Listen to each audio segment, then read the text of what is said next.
Shalom, double honors to the elders and apostles of Great Millstone.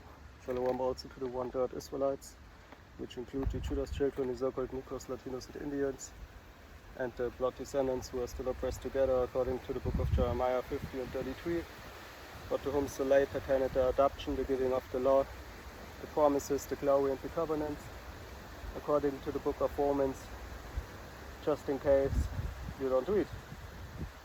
Okay? Which some of those who proclaim to know the Bible, the scriptures, okay, the breakdowns and the doctrine, especially those who do not know the Bible, okay? So the ones who fastest to talk are the ones who actually don't know, in most cases. Okay, basic things.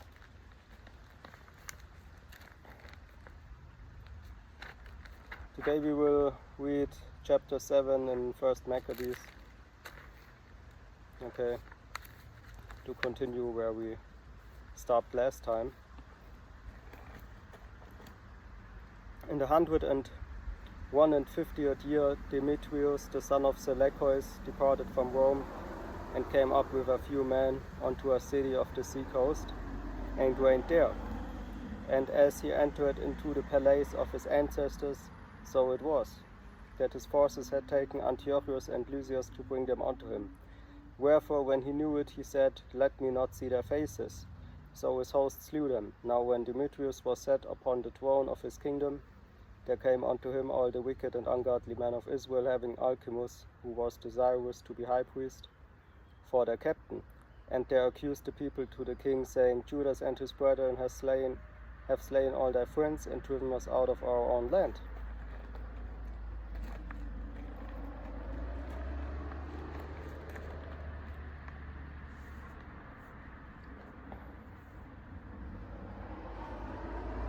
Now therefore send some man whom thou trustest, and let him go and see what havoc they had made among us, and in the king's land, and let him punish them with all them that ate them. Then the king chose Bacchides, a friend of the king, who ruled beyond the flood, and was a great man in the kingdom, and faithful to the king. And him he sent with that wicked Alcimus, whom he made high priest, and commanded that he should take vengeance of the children of Israel. So they departed and came with a great power into the land of Judea, where they sent messengers to Judas and his brethren with peaceable words deceitfully. But they gave no heed to their words, for they saw that they were come with a great power.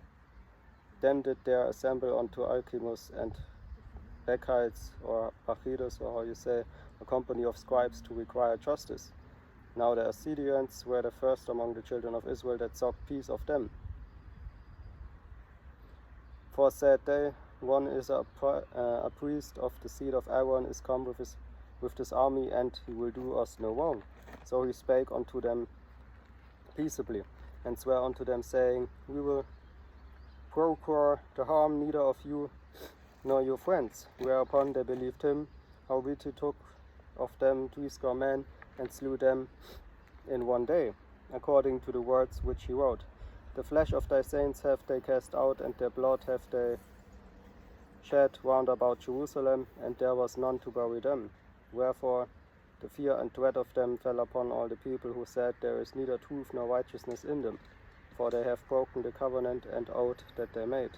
After this removed Bacchides from Jerusalem, and pitched his tents in Bethbasi, where he sent and took many of the men that had forsaken him, and certain of the people also.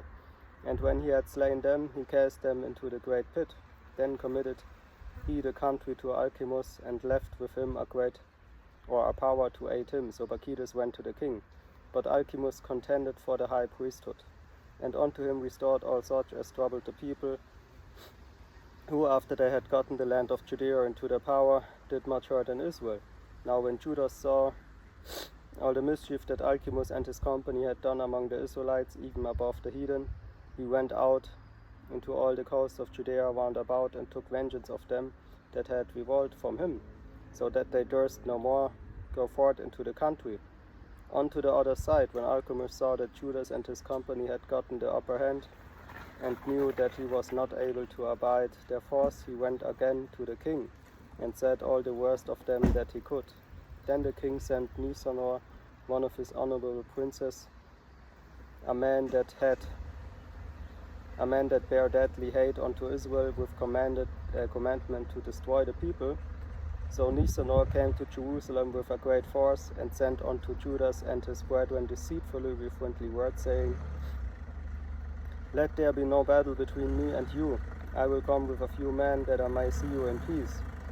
He came therefore to Judas, and they saluted one another peaceably. Howbeit the enemies were prepared to take away Judas by violence. Which thing after it was known to Judas, to wit, that he came unto him with deceit, he was sore afraid of him, and would see his face no more. Nicanor also, when he saw that his counsel was discovered, went out to fight against Judea besides Capharsalama, where there were slain of Nicanor's side about 5,000 men, and the rest fled into the city of David. After this went Nicanor up to the Mount Zion, and there came out of the sanctuary certain of the priests and certain of the elders of the people to salute him peaceably, and to shew him the burnt sacrifice that was offered for the king. But he mocked them, and laughed at them, and abused them shamefully, and spake proudly, and sware in his wrath, saying, Unless Judas and his host be now delivered into my hands, if I ever come again in safety, I will burn up this house. And with that he went out in a great rage. Then the priests entered in, and stood before the altar in the temple, weeping and saying, Thou, O Lord, didst choose the house to be called by thy name, and the house of prayer and petition. For thy people be avenged of this man and his host, and let them fall by the sword. Remember the blasphemies, and suffer them not to continue any longer. Also, we was reading, I believe, chapter 7 already. So let's continue at chapter 8. Okay? You can go back to the last camp video. You can see that we was reading that already. Chapter 8. Now Judas had heard of the fame of the Romans, that they were mighty and valiant men, and such as would lovingly accept all that joined themselves unto them, and make a league of amity with all that came unto them, and that they were men of great valor. It was told him also of their wars and noble acts which they had done among the Galatians, and how they had conquered them and brought them under tribute.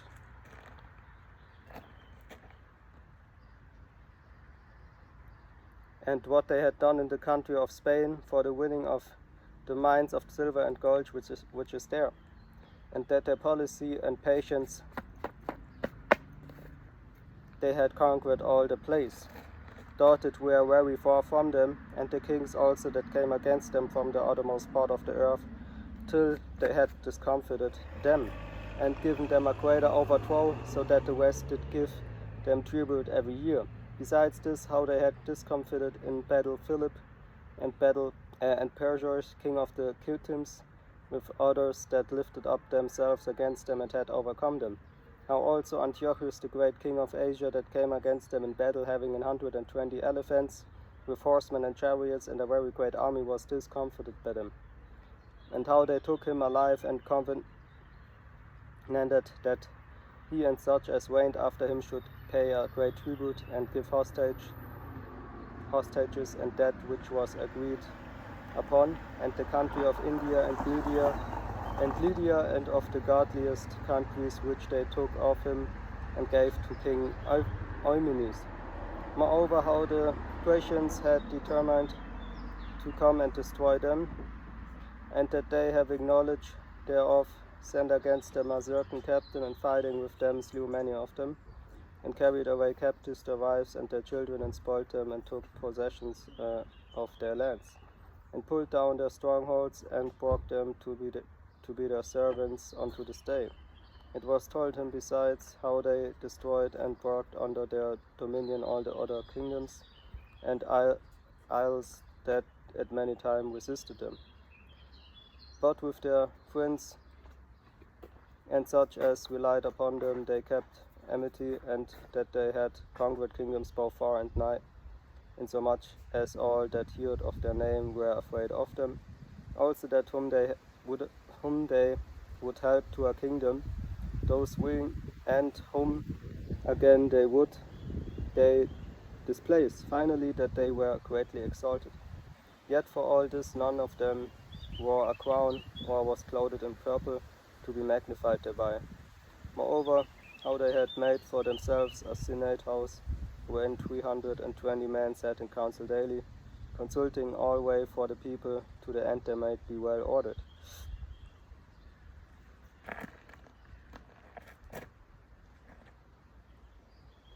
And that they committed their government to one man every year, who ruled over all their country, and that all were obedient to that one, and that there was neither envy nor emulation among them.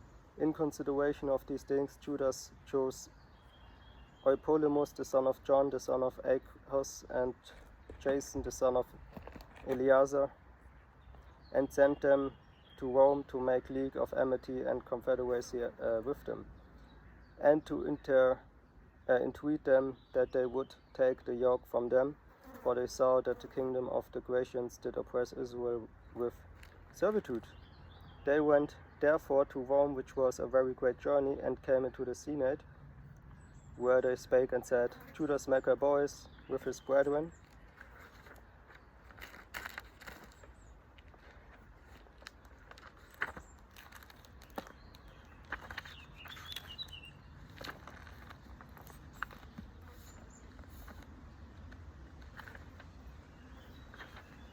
and the people of the Jews have sent us unto you, to make a confederacy and peace with you, and that we might be registered your confederates and friends, so that matter please the Romans well.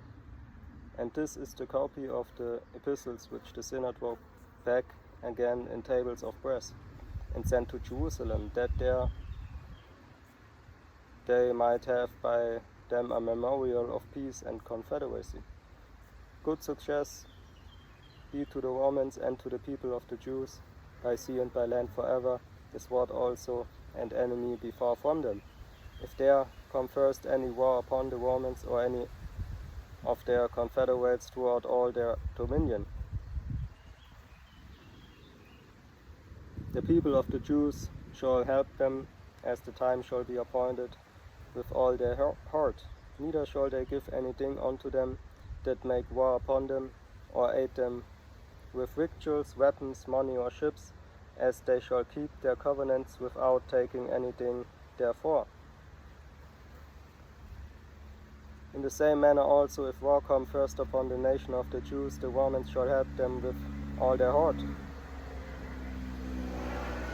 according as the time shall be appointed them. Neither shall victuals be given to them that take part against them, or weapons, or money, or ships, as it had seemed good to the Romans, but they shall keep their covenants, and that without deceit.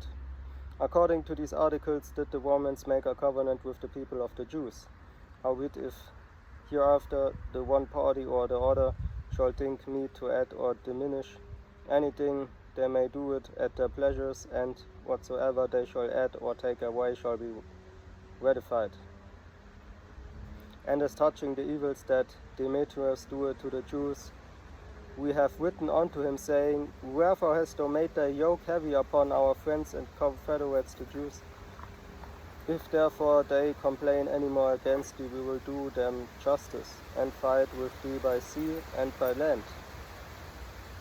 Okay, so let's continue in chapter 9.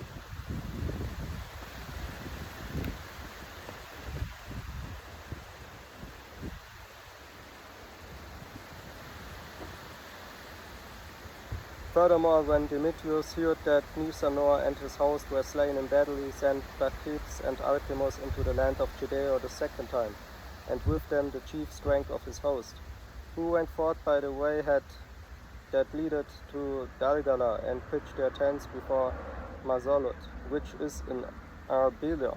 And after they had won it, they slew much people.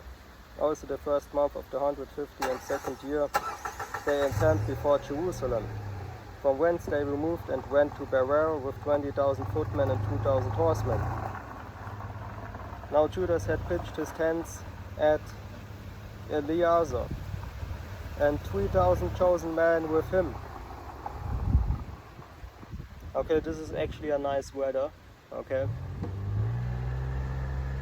Sometimes I dream of a very modern place with this kind of weather when it gets sunny.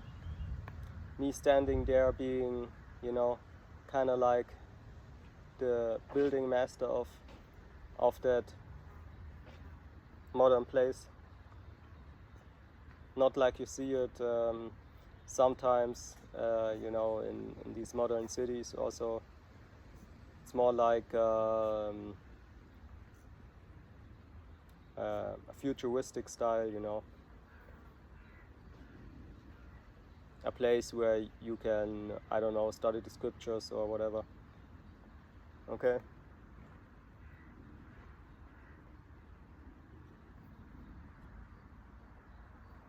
Or just some of my future houses in the kingdom, we will see.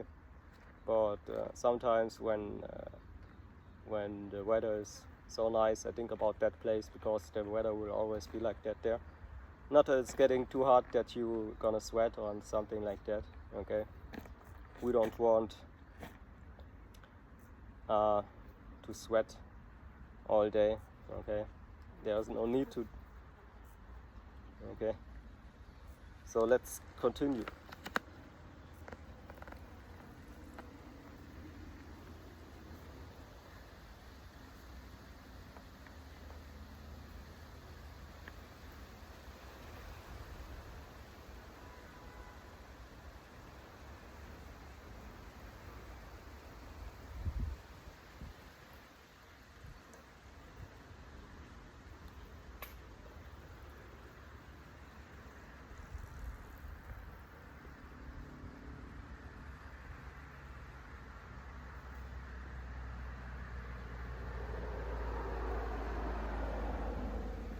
Verse 20, let's read from 25 again. The people of the Jews shall help them, as the time shall be appointed with all their heart. Neither shall they give anything unto them that make war upon them, or aid them with victuals, weapons, money, or ships. As it had seemed good unto the Romans, but they shall keep their covenants without taking anything therefore. In the same manner also, if war come first upon the nation of the Jews, the Romans shall help them with all their heart, according as the time shall be appointed them. Neither shall victories be given to them that take part against them, or weapons, or money, or ships, as it had seemed good to the Romans, but they shall keep their covenants, and that without deceit. According to these articles did the Romans make a covenant with the people of the Jews. Howbeit, if hereafter the one party or the other shall think meet to add or diminish anything, they may do it at their pleasures, and whatsoever they shall add or take away shall be ratified. And as touching the evils that Demetrius doeth to the Jews, we have written unto him, saying, Wherefore hast thou made thy yoke heavy upon our friends and confederates the Jews? If therefore they complain any more against thee, we will do them justice and fight with thee by sea and by land.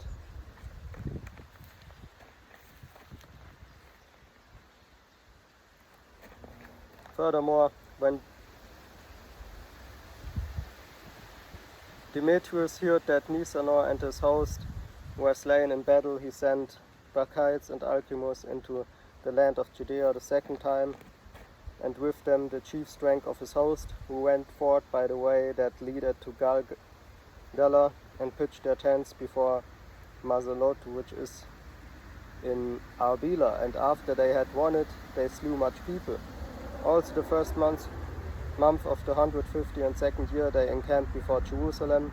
From hence they removed and went to Berea with 20,000 footmen and 2,000 horsemen. Now Judas had pitched his tents at Eleazar and 3,000 chosen men with him, who seeing the multitude of the other army to be so great were so afraid, whereupon many convened themselves out of the host in so much as they abode of them no more but 800 men.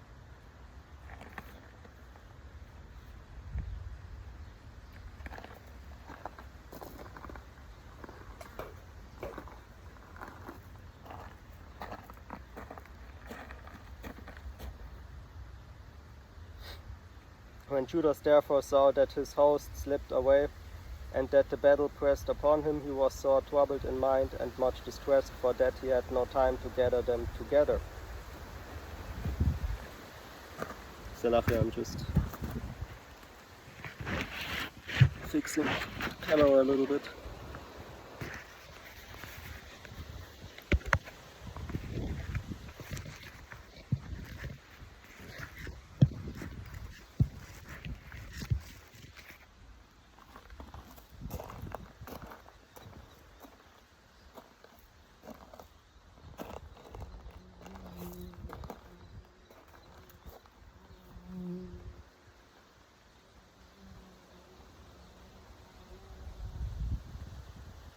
Nevertheless, verse 8, unto them that remained he said, let us arise and go up against our enemies, if peradventure we may be able to fight with them.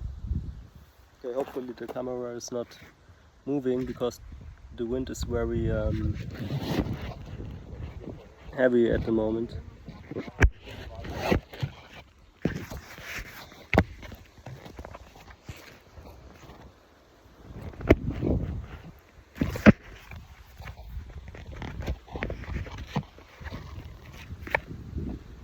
Okay.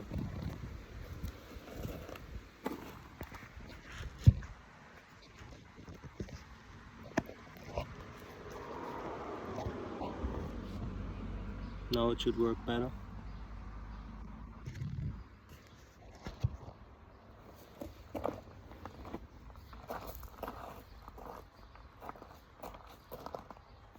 Nevertheless, unto them that remained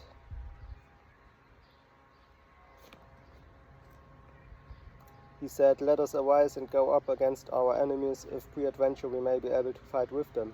But they dehoarded him, saying, we shall never be able, let us know whether save our lives, and hereafter we will return.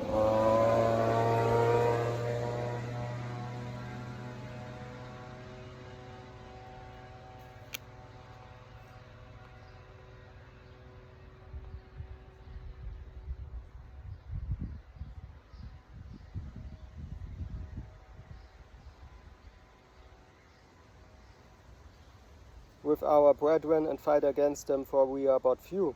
Then Judas said, God forbid that I should do this thing and flee away from them. If our time be come, let us die manfully for our brethren, and let us not stay in our honor. With that the host of Bacchides removed out of their tents and stood over against them. Their horsemen being divided into two troops, and their slingers and archers going before the host, and they that marched in the forward were almighty men. As for Bacchides, he was in the right wing, so the host drew near on the two parts and sounded their trumpets. They also of Judas' side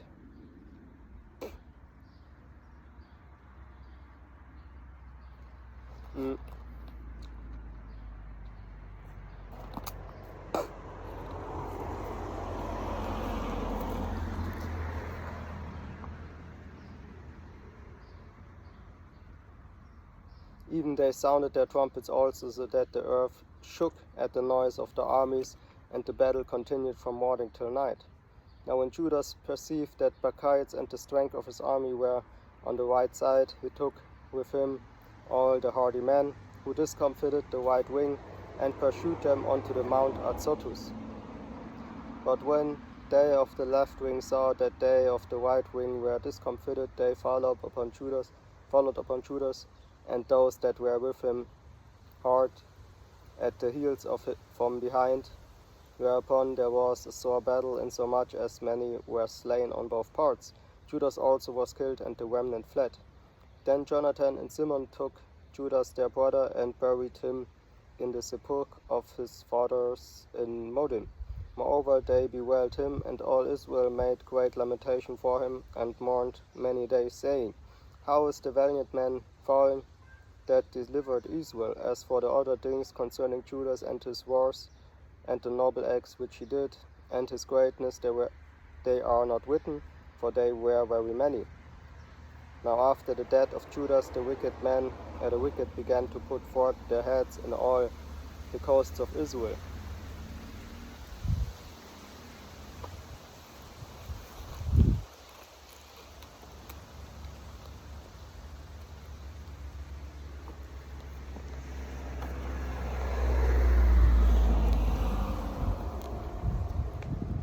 And there arose up all such as walked iniquity. In those days also was there a very great famine, by reason whereof the country revolved and went with them. Then Bacchides chose the wicked men and made them lords of the country. And they made inquiry and search for Judas' friends, and brought them unto Bacchides, who took vengeance of them and used them despitefully. You see, so it's always basically it's always good versus evil. Okay, and it's always the wicked coming to power, the good coming into power, and everything, you know. It's kind of like changing time to another, you see. And now is the time of the last evil forever. Okay, so after this there will no wicked rulership or stupid rulership if it comes to their laws. Okay, will no longer be available. Okay, because you better believe you have the masses of people sometimes. Okay, really not talking about all, but some really big groups of people, or some big part of all the people profiting from that evil rulership, okay? In a way where they don't want another one.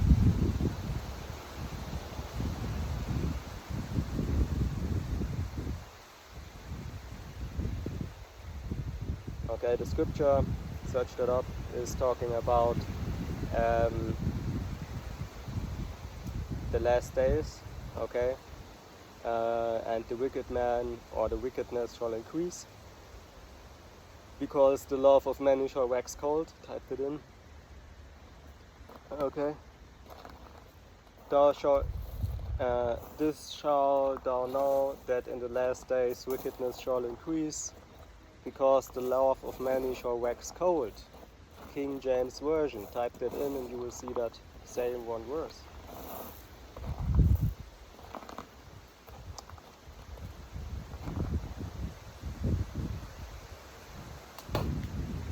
Okay, not saying that everybody has to become like Daniel for his whole life, you know, kind of like I eat no flesh all my life, I'm vegan all my life, things like that. Okay, actually the scripture talks about eating no flesh, but it never talked about eating and drinking everything, and not everything that comes from an animal. That is not what we can find in the scriptures, kind of like, okay, not kind of like, but it's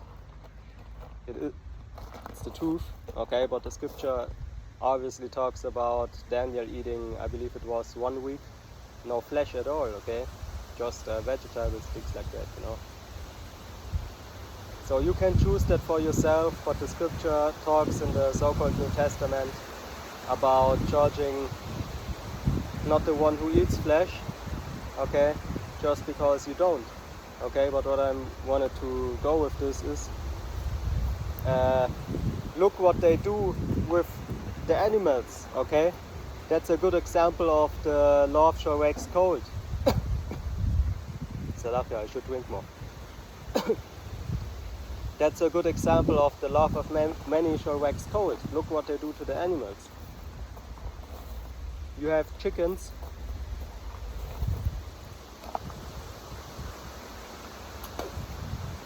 being on 1/4 meter with almost 5 other chickens, if not more,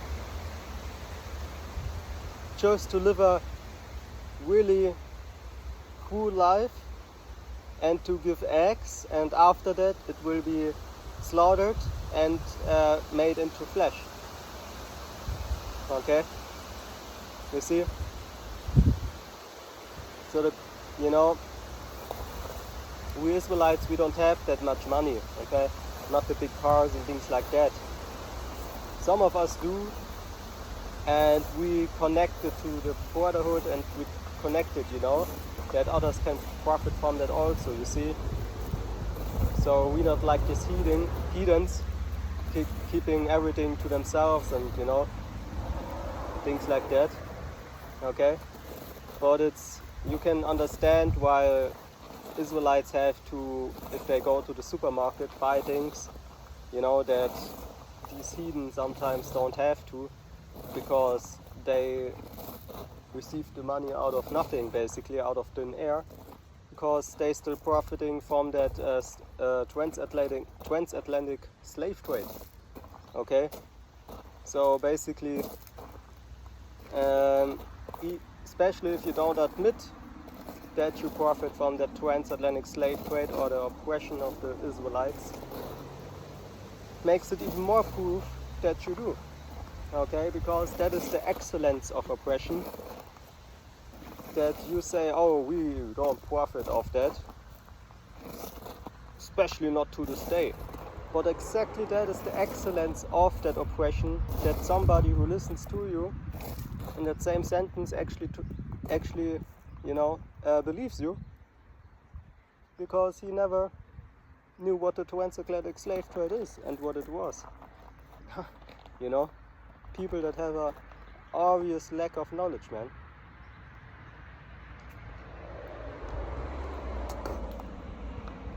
You don't know that Israelites ruled Europe. You never wanted to figure out what the dark ages were about. You really think there was 400, I don't know how much it was, 300, I don't know the exact number, but you don't want to know what was about a century, you know, in Europe. You think there was a big hole where time was not there, okay, and Europe was empty. You really believe that? Okay.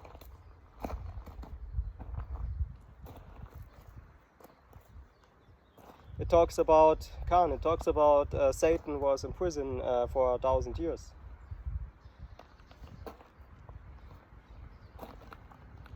Okay. And after a time, Satan was loosed, which we're in right now, having all this confusion, and people that don't even, I don't know, man. 2/3 of Israel, you know, being, as far as them, also, okay, completely in confusion, having a lack of knowledge, caring about the stuff that doesn't benefit them.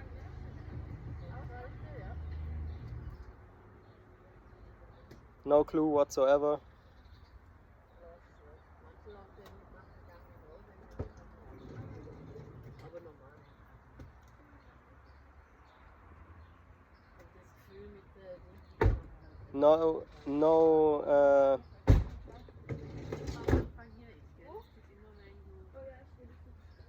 Not being interested in history.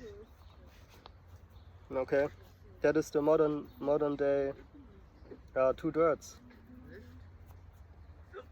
Especially the you can say especially, but the older ones are in as much you know, troubled when it comes to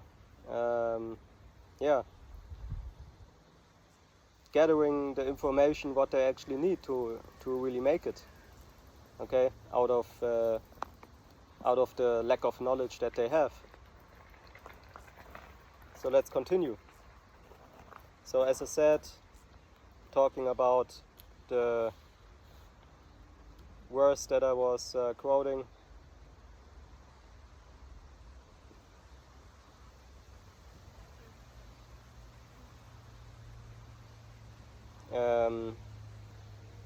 Wickedness shall increase, because the love of many shall wax cold.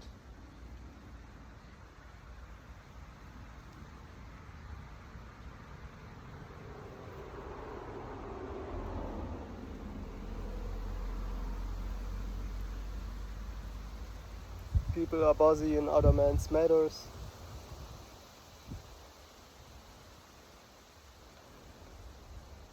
People lying, murdering, stealing, not studying, but talking.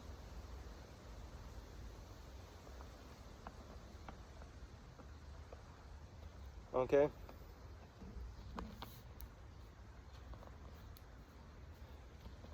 Oh, Romans chapter 9 is just an whole big illusion.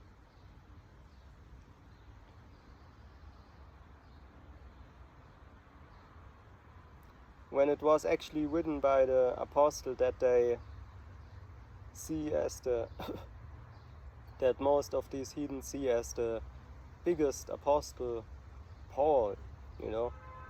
He was the one that was writing that stuff. Okay? So this vengeance of Judas and Israel in that time that they had for their brotherhood and families, okay, this vengeance of all that nonsense happening against them, okay, around them and things like that, is still here, but in a different fashion if you can see it, okay? Give you an example. That is always also a good example to bring when it comes to people eating swine's flesh and all that stuff. Just because you don't see it doesn't mean it's not there. If you see an apple and the apple has a hole in it, so you know there are at least one worm inside of it right now, because the hole is fresh, okay?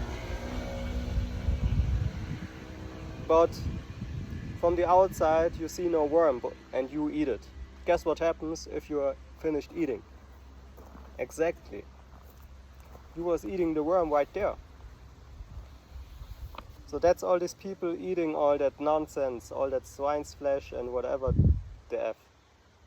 You don't think all that creeping little creatures, bacteria and chemicals and whatsoever these beasts from the ground were eating are in their belly and in their body then?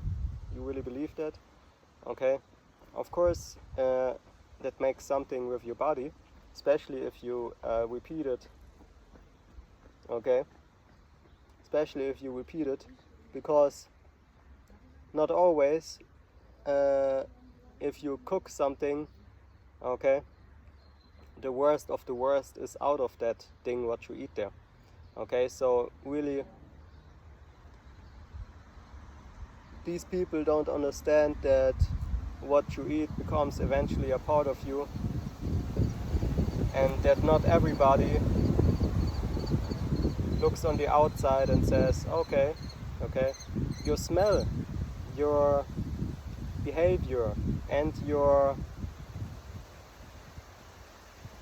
smell, your behavior, and as stupid as it sounds, but actually what comes out of you, okay, is a proof of what you was basically doing to your body.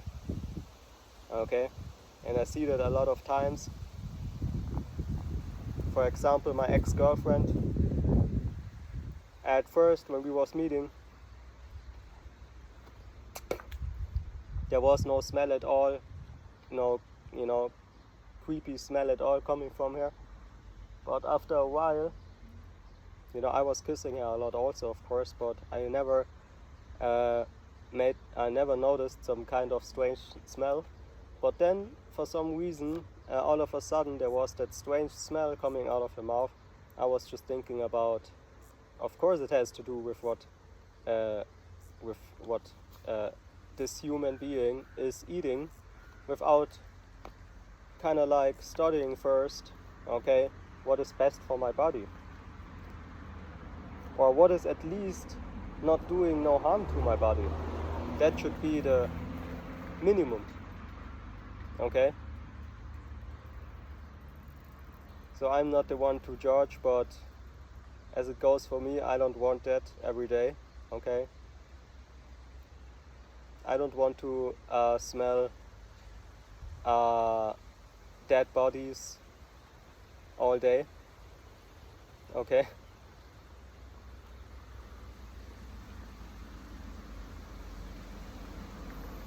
Because this smell was a smell kind of like, I don't know what it was, but it has, you see, what you have to understand is that bacteria is working like a whole nother matrix. So let me give you an example. The human body itself is a whole matrix, or a computer is a whole matrix, okay?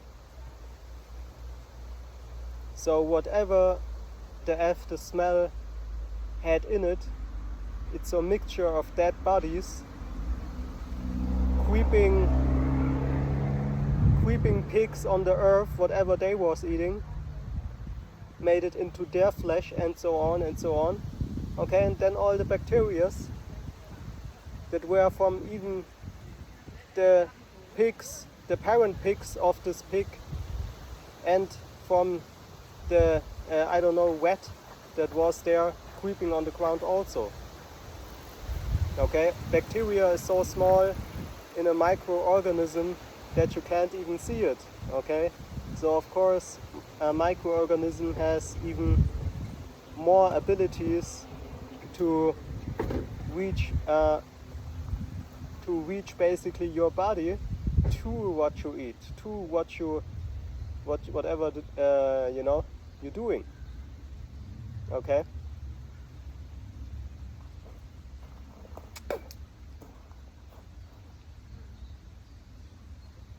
So I don't believe that, you know, of course it has some effect, you know, but it's at least it's a biologic material, you know. If, you know, for example, you marry a woman and you know, maybe she told you, oh, I don't know, I was sucking that and that many of, you know. It may, you know, it's not that you, you know, you can get over it, you know. But if a woman, like I said, doesn't keep the commandments in a way where she is at least thinking about eating something which doesn't destroy her body, you know, to the fullest of possibilities, where you actually smell it, that is something where, I don't know, man, like I said, I can smell dead bodies or whatever mixture coming out of someone's mouth that I want to kiss.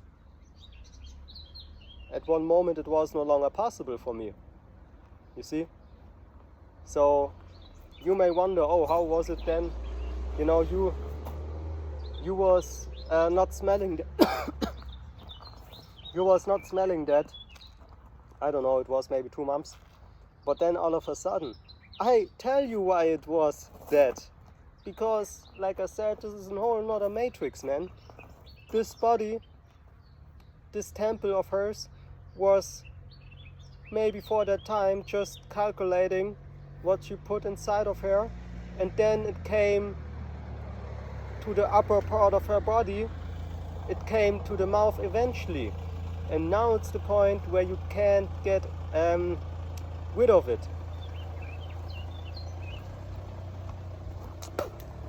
Once you put it in your body, of course it will not stay here.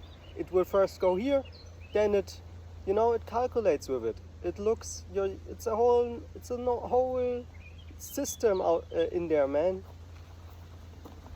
You creepers. And then when the calculation is finished,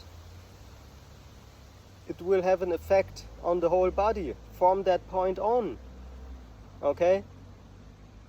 Your belly first also has to look, oh, what is that? How can I, take certain things out of that material, what is being put into me, like your belly, which is called Magensäure in German, okay? This acid, what is produced in your body, okay? Which is searching out all the important and the unimportant material, which then you go on the toilet and put out the unimportant material.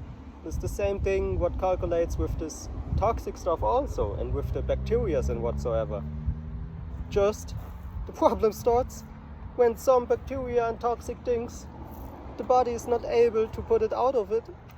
Okay, just like if some kind of spider or some kind of toxic snake is biting you, there's no chance, okay, in some cases, even if you call it somebody who can help you, okay? When it comes to some species, man, to some animals, every help is too late, my friend, okay? There are animals out there, okay? 2 minutes and it's done, okay? 10 seconds it's done with your, maybe not just your whole life at once sometimes, okay? Maybe it's just from on here to the ground. So you have to be in a wheel all your life. People don't know, man. It can even change your mood. It can have every kind of effect, okay? Most of these things are not even well studied out already. Okay?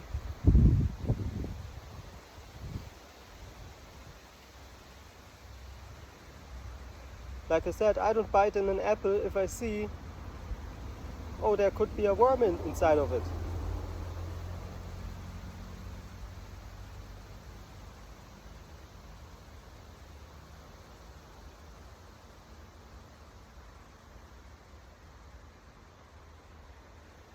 Are we humans? Does our body have nearly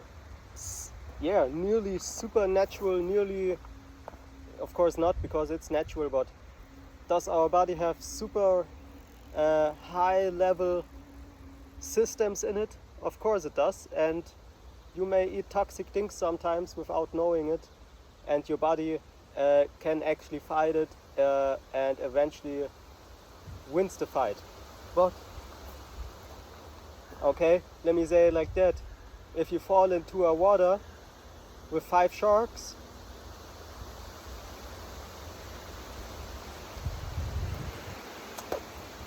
hungry sharks, okay, but at the same time 50 meters away from you is a really big cow or a dead whale, okay, these 5 sharks will first go to the whale, not to you, okay, but you don't want to be put in that same situation without the whale, so that means you don't want that situation again, okay, so your body is actually at the moment doing already more for you that you could ever imagine. That's Yahweh Hashem Yahweh Shai, okay, trying to help you. Okay, with your natural weaponry, but you abusing everything to the fullest, where he just says, man, let him fall in that water again because he wants it, You see where I'm going, I hope. Shame on these people, man. Shame on these people. It's okay, it might be your family, it might be your man, it might be your woman. F it, man. Get over it. These are sometimes your worst enemies, like Yahweh said. who loves them more than me is mine not worth. Okay?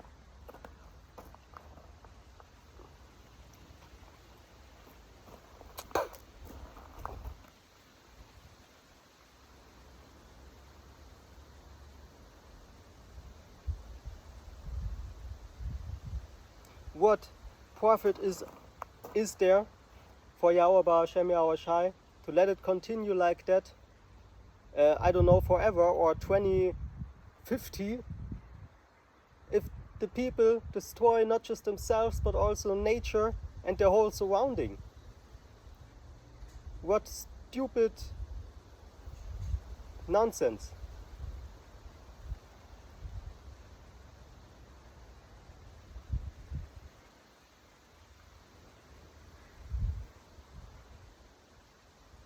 What stupid and unsatisfying nonsense. Look back in time, what Yahweh Ba'Hashem Yahweh Shai did. He was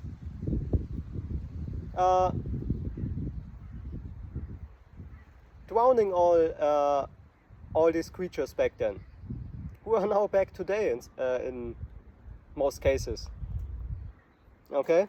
But this flood, imagine, was kind of like if you go to the toilet and you put on the water system, you know, the flush, or how you call it, the flush system. Okay, if you flush your, you know, if you flush your toilet water, this is what Yahweh Ba'Hashem Yahweh Shai eventually did, and we are now at that point again, maybe even worse. There is no words talking about, oh, how is this time today in compared to the time past in 2023, especially in July. No, but there is a worse, like I said,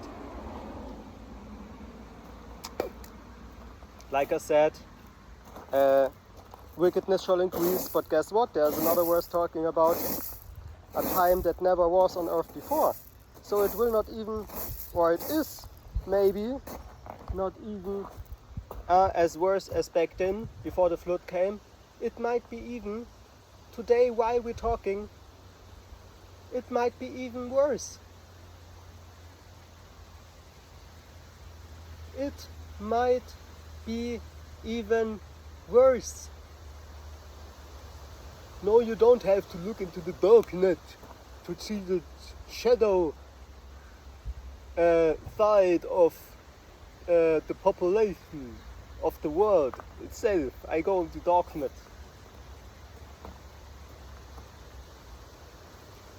What you first have to understand, that you're not a monkey, you monkey. And then you can, from that on, which is the basic of the basic, you can understand how God was created in the image, how human beings were created in the image of God, starting with Adam and Eve. Then you can understand from there on. You should read the Bible, actually, from the first book until the last, for once, at least, to have the basics also, okay? And yeah.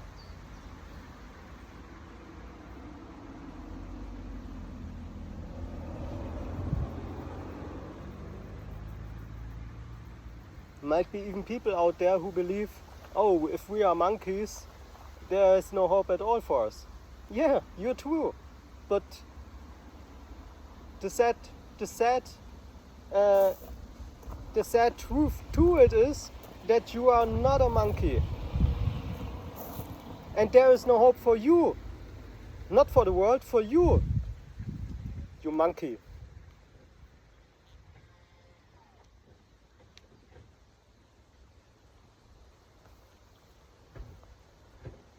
Today I saw a video with they call it, I believe, orang-utan or something, okay?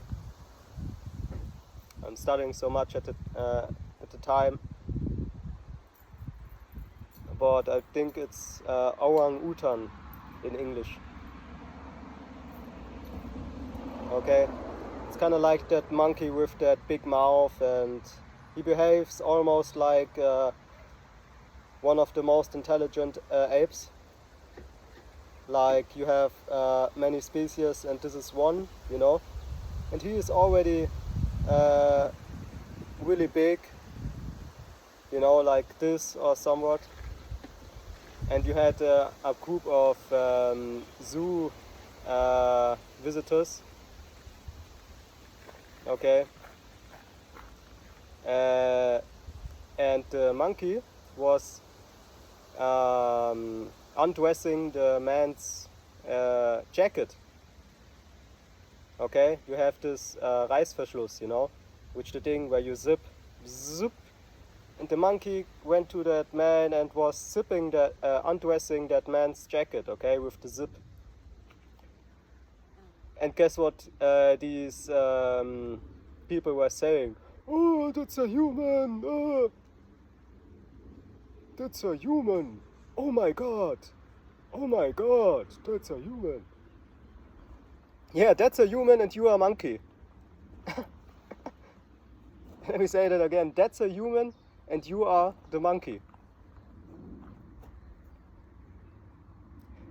Even a raven can go after the fact that he has to take that wood there to maybe reach under the glass with that wood stick, a stick of wood, okay, to get to the food, okay. Just because a monkey can unzip your jacket doesn't mean that he's a human, okay. Sometimes these people, okay, you have to think about how lost they really are, man. They can't get over the fact that some of these ape humans in the museum are actually made of plastic, okay, and there's no reality to them. How naive you have to be to believe everything that is shown to you, okay? It's the most easiest thing for me to make a plastic ape human and say that's the first human, you know, living on the earth, okay? And then I just invent some number that is over 300, the F whatever number million years ago. Okay, and 1 minute and 56 seconds, of course, not to forget. And then we made this photo and put him here in the museum.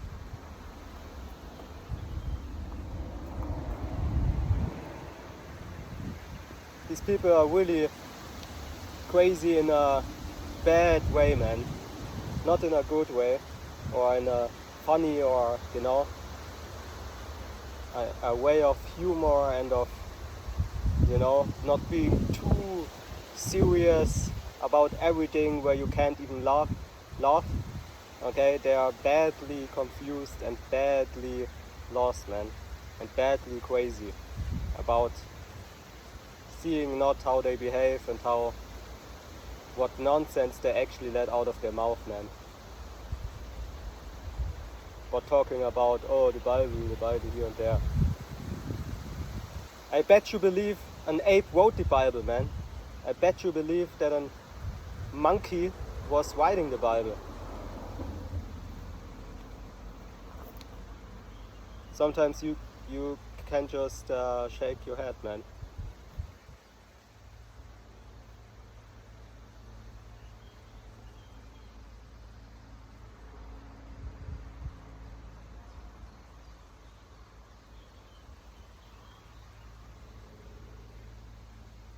Chapter 9, verse 10.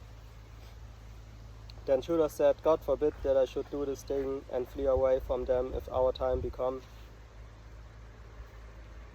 Let us die manfully for our brethren, and let us not stain our honor. With that the host of Bacchides removed out of their tents and stood over against them, their horsemen being divided into 2 troops, and their slingers and archers going before the host, and they that marched in the forward were all mighty men. As for Bacchides, he was in the right wing, so the host drew near on the two parts and sounded their trumpets.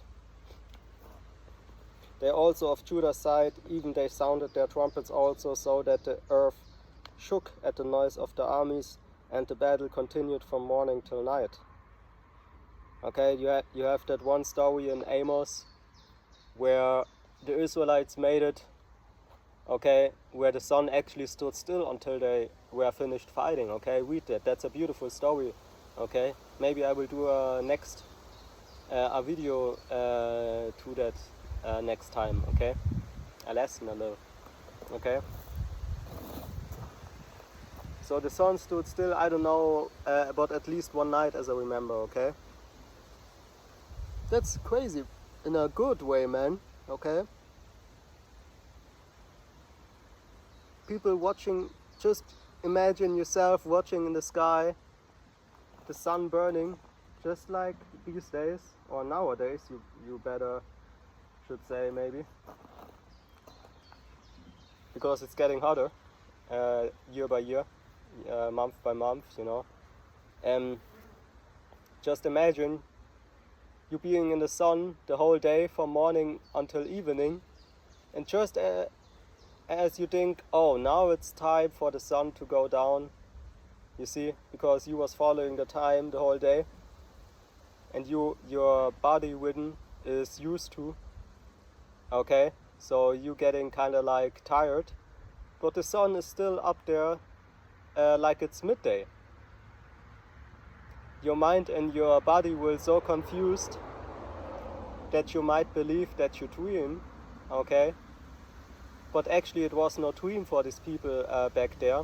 Also the heathens that fought against Israel in that period of time, I don't know how many days that were, but they actually might had the thought of, we are dreaming, okay, because the sun wouldn't go down. So just imagine yourself fighting with hands and swords and shields, okay, against a nation or a people that prayed to their God until the God of them made it where the sun didn't want it to go down. Okay, we had times behind us, I mean, which are really intensive sometimes, okay? For us also it might be a really intensive fight to fight a people, not just all day long, but actually 2 days without sleeping, and the sun kind of like, you know, making you into a chip or into a, you know, cooking you while you fighting actually like it's midday, 48 hours. Okay? In the 40th hour you might think you're dreaming. Seeing all that blood,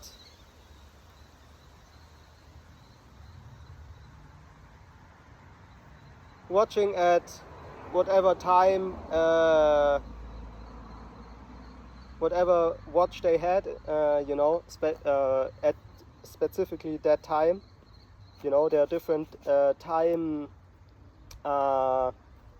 systems that can tell you the time, okay, that they had back then. They didn't have a watch, you know, on their arms. But just imagine they are finished fighting, looking on their, what is called a watch today, okay, and they actually realized that they were fighting for 48 hours and there was no night at all, no moon to be seen, okay?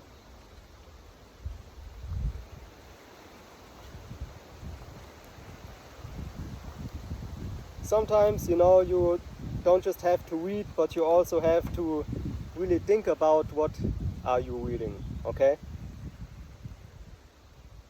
Of course, that sounds kind of like strange to common ears, but never forget that the Bible is the most sold book, and of course that the book that you're reading, okay, has also his secrets, okay? There's enough archaeology for you to see that the Bible is 100% accurately true and historically even better than most historical books out there and whatsoever the F is being written. Some of that stuff, even what is written, okay, doesn't even make sense anyway. Okay, some people just wrote their fantasy sometimes in, I don't know, some 1,000 years ago, and somebody is opening it today and really believes that stuff, okay? Just because it's old doesn't mean, you know, that it cannot be fantasy also, you see. But you have, as I said, enough archaeology to, you know, see for yourself that the Bible is still on point, talking about the future, the present and the past. And some things are in it that you cannot really figure out to the fullest. And at some point it will be too late for you, like I said. There are things, enough things, more than enough things, that is proof, compared to the stuff that is not proof. You cannot prove that, I don't know how many years ago, the sun stood still for the Israelites to finish that fight. How should you even prove that? There was no Moabite with his camera, okay, making pictures of it. You see? So the Bible is not some things in the Bible are not there that you can prove it. And how should you? Okay? There's even proof of the of Sodom and Gomorrah. I don't know the English term, but we call it Schwefel. Okay, some material. Okay, which was some of all the chemical reaction that found place when the destruction of Sodom and Gomorrah had taken place. You see, it just says it rained fire from heaven, you know, and then the chemical reactions after that and things like that, okay? So you can go there and see it for yourself, okay?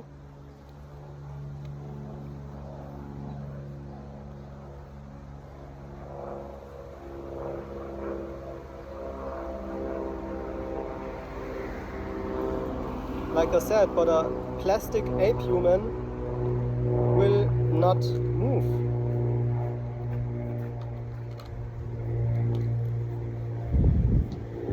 Also not if you put it into a museum. But as it is Satan's mission, okay, given by his creator, according to the book of what is it? Yeah, where it talks about how Yahweh created Satan. Okay. Ezekiel, the book of Ezekiel. He said Satan was one of the most beautiful creatures that he created. And his mission is today to put people in power that put a plastic monkey in human shape in the museum and tell you that's the first humans. And you believe it. That's the worst thing, okay? Satan's mission is clear, okay? It's being written, okay? What his mission is.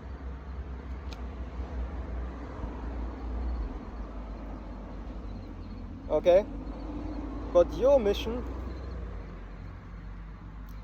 you're not so important, okay, that you don't have to study to come after the facts, or to come and see the facts, okay? You're just,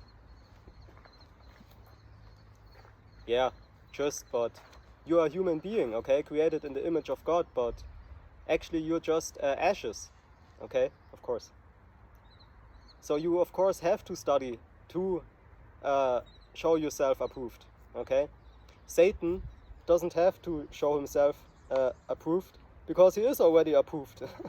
Satan is approved to confuse you with a plastic monkey in the museum, with the people that he put in power to do that.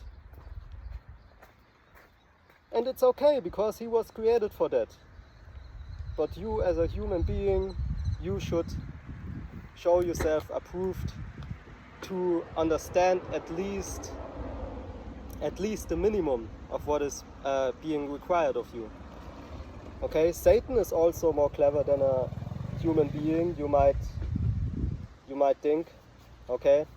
I don't know how it will be in the kingdom, okay, when the hopeful elect will be changed in to their perfect shape, okay, being no longer what is called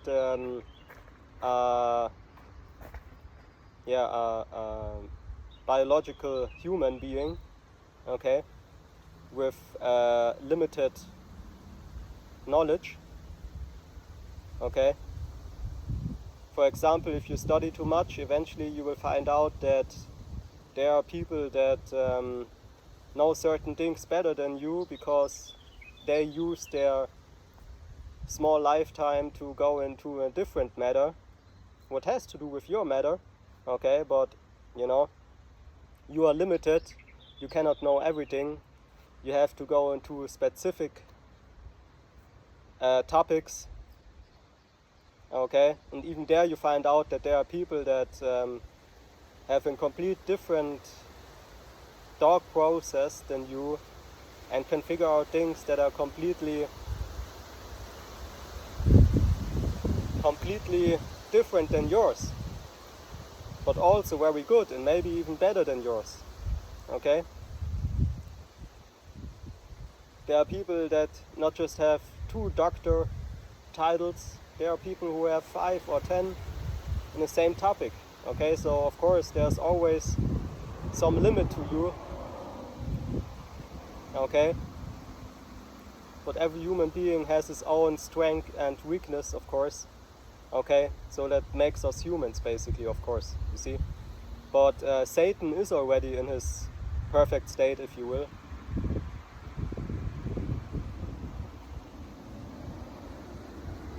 Okay, let me repeat that, because you can read it in the book of Ezekiel. Let me real quick look. So let me repeat that. Satan is already in his perfect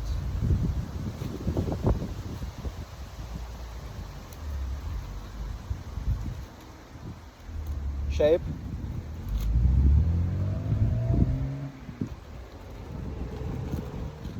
He was also maybe not born, of course not exactly born like a human being, but some way he was born, okay, and it's that moment where Yahweh basically created him. Okay, so Satan was kind of like born also. Okay, he was an angel, I believe, right? He was an angel, or some higher up angel even. And guess what? It's just like Judas. Before Judas knew that he would be that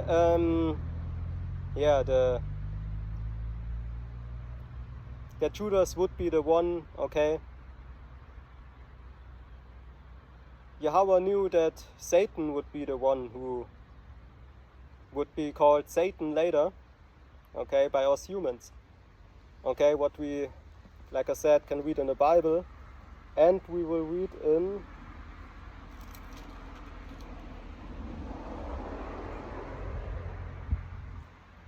Oh wait, was it the book of Ezekiel?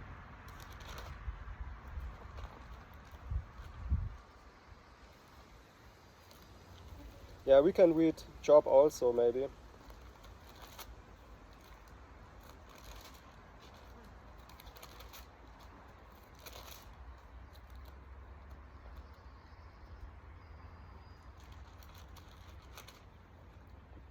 This will take a little bit. First we will read Job 1 and 6 before we go into Ezekiel, because I have to first search for that verse.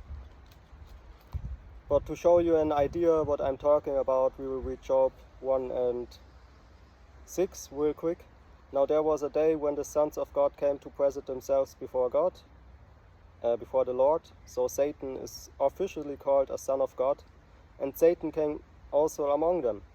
And the Lord said unto Satan, Whence comest thou? And Satan answered the Lord and said, From going to and fro in the earth, and from walking up and down in it.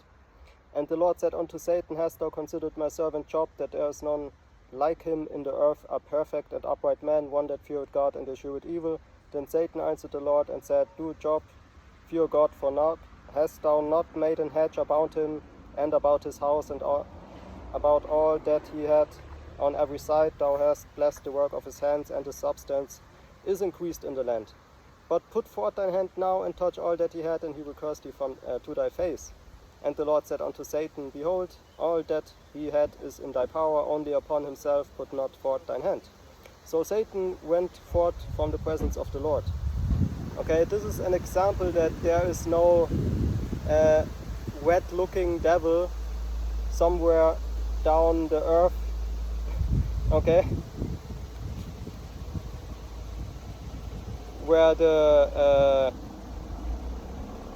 you are put after your life, where it was evil forever, burning in everlasting fire. Okay, if you find something about that, you can tell me, or you can write it in the comment board, because there is nothing talking about that in the Bible, at least.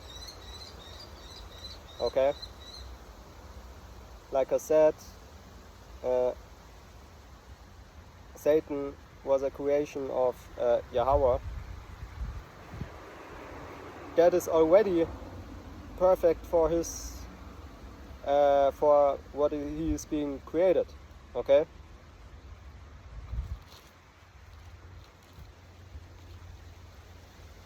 the perfect adversary of of the children of Israel, if you will, to test them. So I believe it was Ezekiel, right? You can post it in the comment board if you know it. Okay, I just read the title, so I will find it eventually.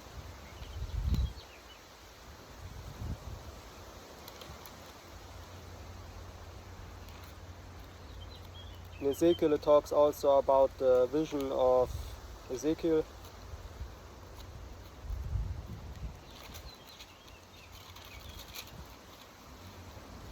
And then we will finish that 1.Maccabees chapter.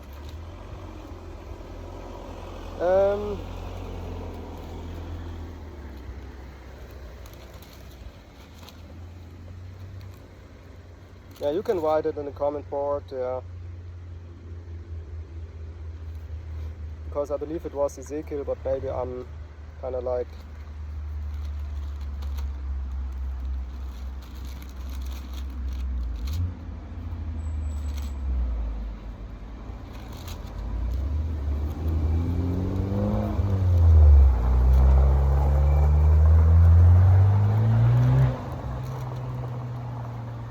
I have the wrong book, I believe, in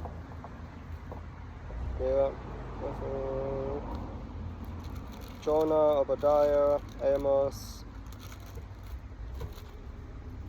Last time I was looking for it, I was not missing it.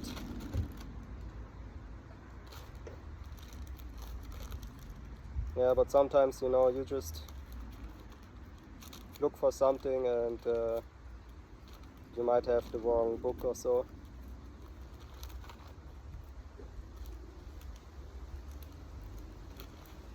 like I said, we are still humans, you know, we can't know everything, but yeah. In the kingdom we will not have these kind of problems, okay? If you want, you can tell your children the whole Bible, okay, at one evening out of your dogs, just, you know, because you have it all programmed. You have everything programmed basically. Not like Yahweh, of course, all-knowing, but at least, you know, more than you did as a human being, let me say it like that. So we was reading Job already, and we was figuring out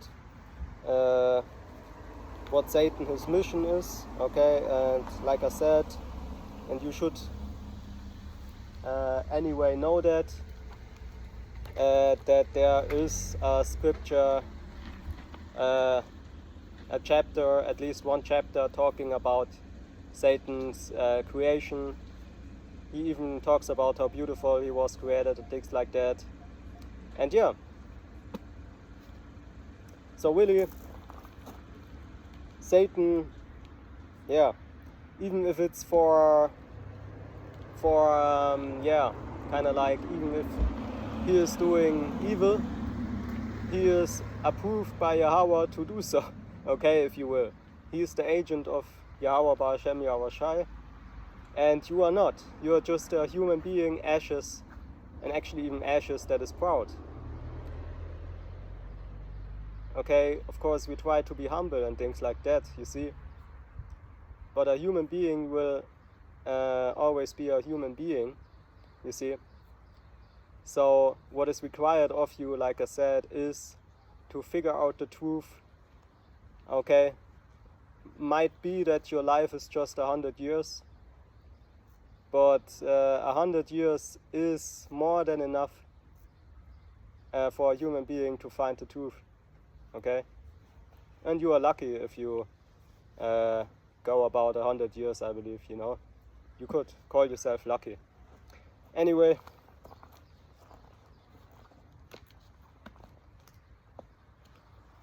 okay, I have a quick proof for that. Noah, before the flood came, had built the ark 8 years, I believe.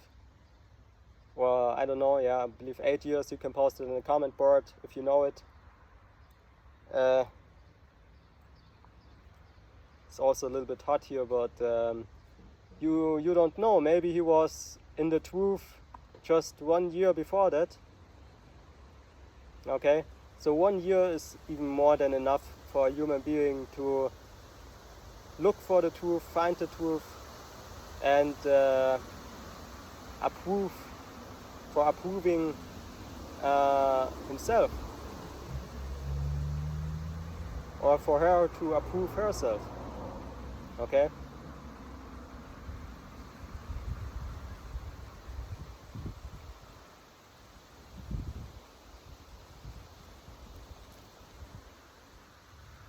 Anyway, we will continue at verse 13. They also of Judah's side, even they sounded their trumpets also, so that the earth shook at the noise of the armies, and the battle continued from morning till night. Now when Judas perceived that Bacchides and the strength of his army were on the right side, he took with him all the hardy men who discomfited the right wing, and pursued them unto the Mount Azotus. But when they of the left wing saw that they of the right wing were discomfited, they followed upon Judas and those that were with him, hot at the heels of from behind. Whereupon there was a sore battle, insomuch as many were slain on both parts. Judas also was killed, and the remnant fled. Then Jonathan and Simon took Judas their brother and buried him in the sepulchre of his fathers in Modin. Moreover, they bewailed him, and all Israel made great lamentation for him, and mourned many days, saying, How is the valiant man fallen that delivered Israel? As for the other things concerning Judas and his wars, and the noble acts which he did, and his greatness, they are not written, for they were many, very many. Now after the death of Judas the wicked, began to put forth their heads in all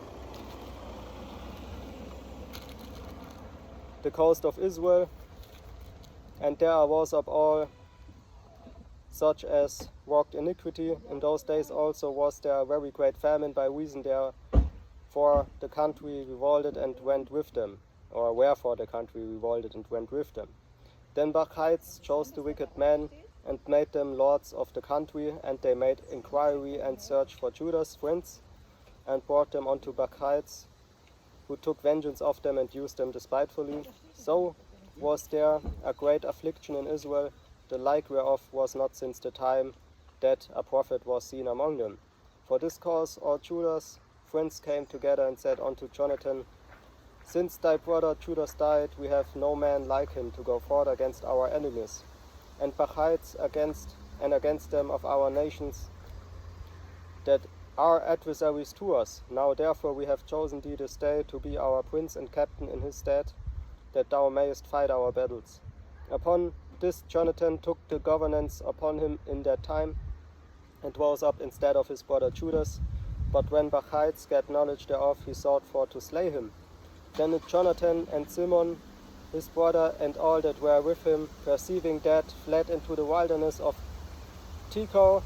Okay, look out for the Bible talking about the last days. Okay, there will be also a wilderness, if you will.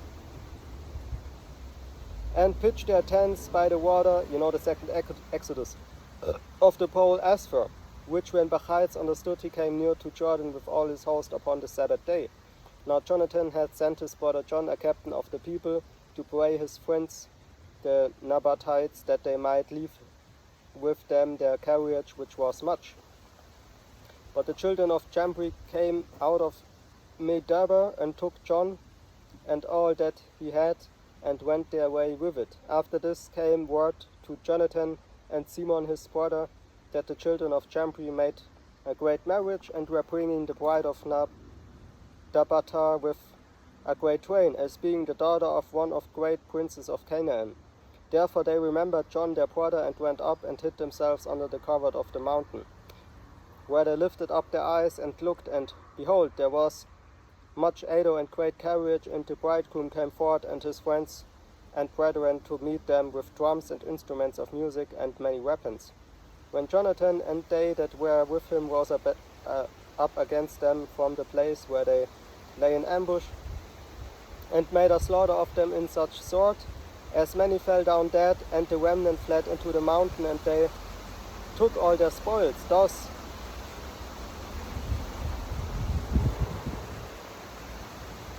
was the marriage turned into mourning, and the noise of the melody into lamentation.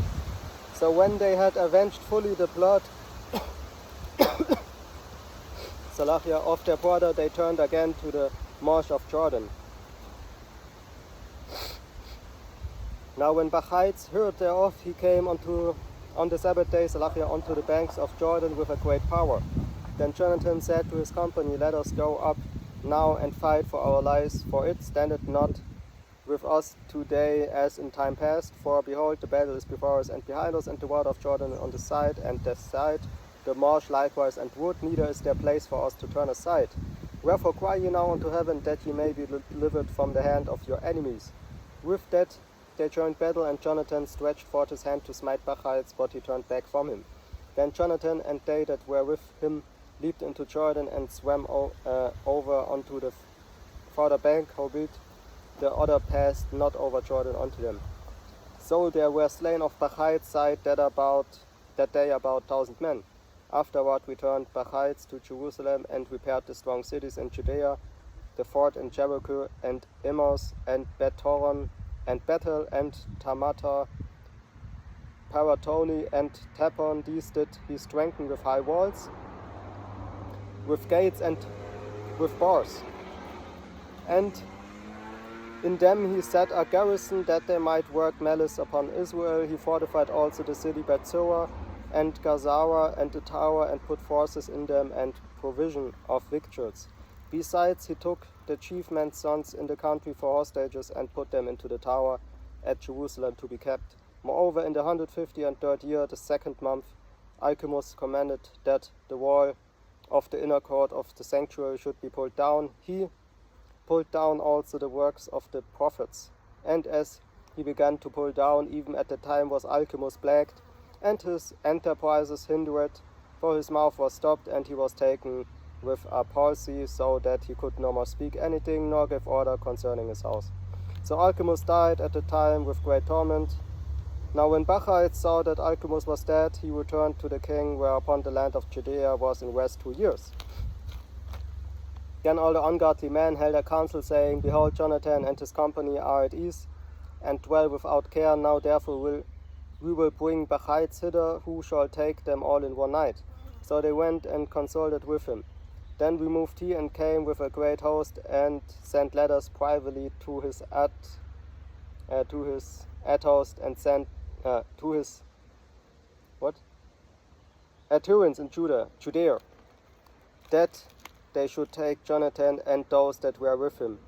Howbeit they could not, because their counsel was known unto them.